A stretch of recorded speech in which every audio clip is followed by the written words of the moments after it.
नमस्ते और स्वागत है इस नए फाइनेंशियल एनालिसिस या एक्सप्लेनर में। आज सीधे बात होने वाली है पब्लिक सेक्टर यानी पीएसयू बैंक्स के हालिया नतीजों की।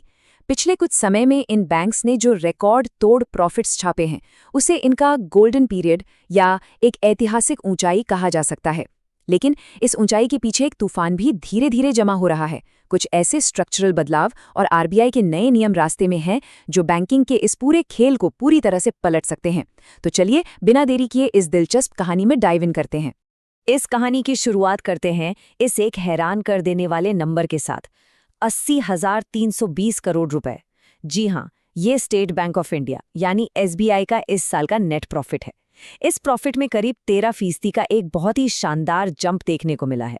ये नंबर अपने आप में ही चीख चीख कर बता रहा है कि पीएसयू बैंक्स के लिए ये साल कितना सुनहरा रहा है। सच कहें तो एसबीआई का ये अब तक का सबसे बेहतरीन क्वार्टर रहा है, जहां इस बैंक ने रिटेल सेगमेंट में प्राइवेट बैंक्स को भी कड़ी टक्कर दी है।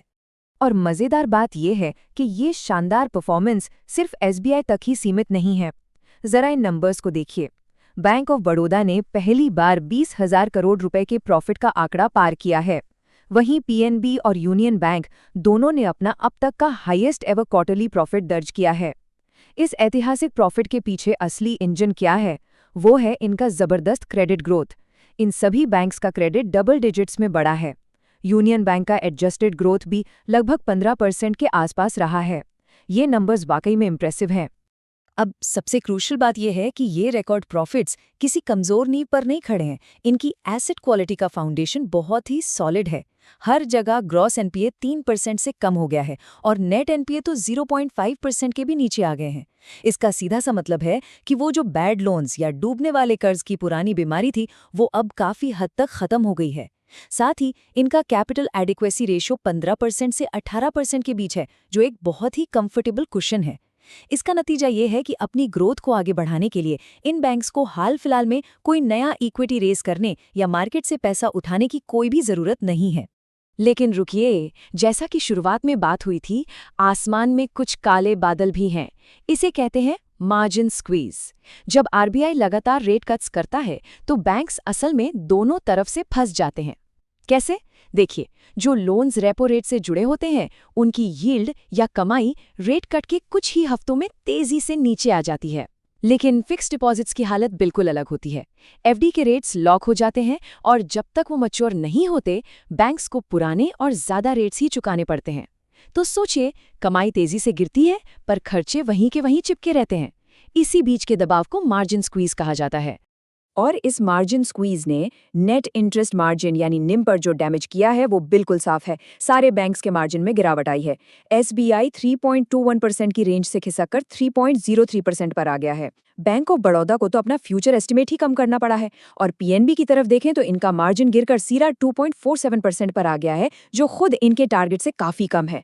ये एक ऐसा स्ट्रक्चरल चैलेंज है जिसने हर बैंक की नींद उड़ाई हुई है। असल में ये मार्जिन की प्रॉब्लम सिर्फ आरबीआई के रेट कट्स की वजह से नहीं है।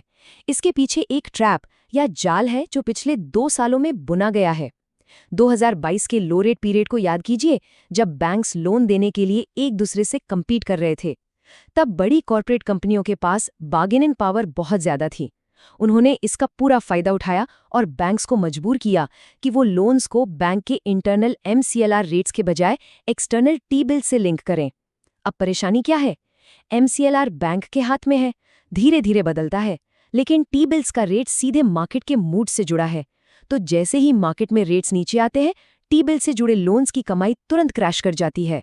इस ट्रैप की गंभीरता कितनी है ये इस एक नंबर से समझ में आ जाता है, 49%। एसबीआई का वो कॉर्पोरेट लोन बुक जो इन रिस्की एक्सटर्नल बेंचमार्क से जुड़ा हुआ है, वो सिर्फ इस एक क्वार्टर में 43% से उछलकर 49% हो गया है। बैंक ऑफ बड़ौदा ने भी बिल्कुल इसी चुनौती का जिक्र किया है। अब इन बैंक्स की सबसे बड़ी, सबसे अर्जेंट स्ट्रैटेजी यही है कि रिन्यूअल के वक्त इन टी बिल लिंक्ड लोन्स को किसी भी तरह वापस एमसीएलआर पर लाया जाए ताकि मार्जिन्स को बचाया जा सके।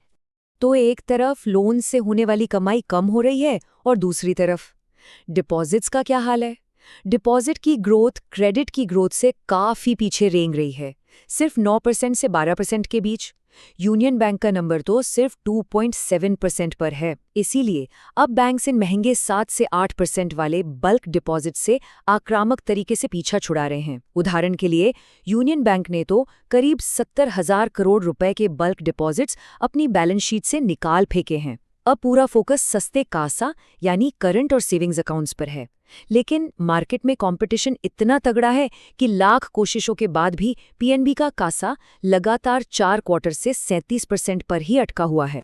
चलिए अब बात करते हैं बैंकिंग सेक्टर के उस बॉस लेवल थ्रेट की जो 2027 में दस्तक देने वाला है। एक्सपेक्टेड क्रेडिट लॉस या ईसीएल फ्रेमवर्क 1 अप्रैल 2027 से लागू होने वाला ये आरबीआई का नया अकाउंटिंग रूल इस पूरे गेम को पलट कर रख देगा। आज के तारीख में होता क्या है, बैंक्स पैसा तभी अलग रखते हैं जब लोन डूबने वाला होता है, यानी जब वो एनपीए बन जाता है। लेकिन ईसीएल के आने के बाद बैंकों को अपने पूरे लोन बुक पर भविष्य में होने वाले संभावित नुकसान का अंदाजा लगाकर पहले से पैसा अलग रखना होगा। जी हाँ, उन लोन्स पर भी जो आज की डेट में बिल्कुल सेफ और सही लग रहे हैं। तो सवाल ये है कि इस नए नियम के लिए कौन सा बैंक कितने बेहतर तरीके से तैयार है। इसके लिए हमें प्रोविजन कवरेज रेशियो यानी पीसीआर को देखना होगा। आसान भाषा में समझें तो ये वो पैसा है जो बैंक्स ने बैड लोन्स के लिए सेफ्टी बफर के तौर पर अलग रखा है। पीएनबी 97% और बैंक ऑफ बड़ौदा 94% के साथ काफी मजबूत पोजीशन में है। इन्हें ईकली के लिए कम धक्का लगेगा। लेकिन एसबीआई थोड़ा पीछे नजर आ रहा है, उनका पीसीआर 74% पर है। इसका मतलब है कि एसबीआई को इस नए नियम के लागू होने से पहले अपने सेफ्टी बफर्स को बहुत तेजी से मजबूत करना होगा।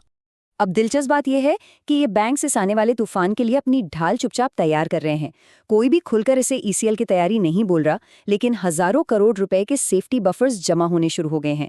इसी क्वार्टर में बैंक ऑफ बड़ौदा ने 1500 करोड़ रुपए का फ्लोटिंग प्रोविजन बनाया है। यूनियन बैंक ने 700 करोड़ और पीएनबी ने 270 करोड़ रुपए अलग रखे हैं। वहीं एनालिस्ट का मानना है कि एसबीआई अपने पास पहले से मौजूद 29,000 से 30,000 करोड़ रुपए के एक विशाल बफर पर पूरी तरह से भरोसा कर रहा है। इन सब इंटरनल मार्जिन और रूल्स के अलावा कुछ बाहरी रिस्क भी हैं जिन पर बैंक्स की पैनी नजर है, जैसे वेस्ट एशिया की जियोपॉलिटिक्स और गुजरात के मोरबी सिरेमिक्स क्लस्टर में बढ़ता हुआ फाइनेंशियल स्ट्रेस। लेकिन यहाँ एक बहुत बड़ी राहत की बात है, भारत सरकार की ईसीएल जीएस 5.0 स्कीम। ये एक बहुत ही मजबूत सेफ्टी नेट का काम कर रही है। ये एमएसएमईज के लिए 2.5 लाख करोड़ रुपए की क्रेडिट गारंटी स्कीम है, जिसमें क्रेडिट रिस्क सीधे सरकार ले रही है। इससे बैंक्स बिना डरे इन स्ट्रेस सेगमेंट्स को भी लोन दे पा रहे हैं। सोचिए, सिर्फ एसबीआई के पास ही इस स्कीम के तहत 70 से 80 हजार करोड़ रुपए के लोन्स क्वालिफाई करते हैं। तो इस पूरे एक्सप्लेनर का निचोड़ क्या है?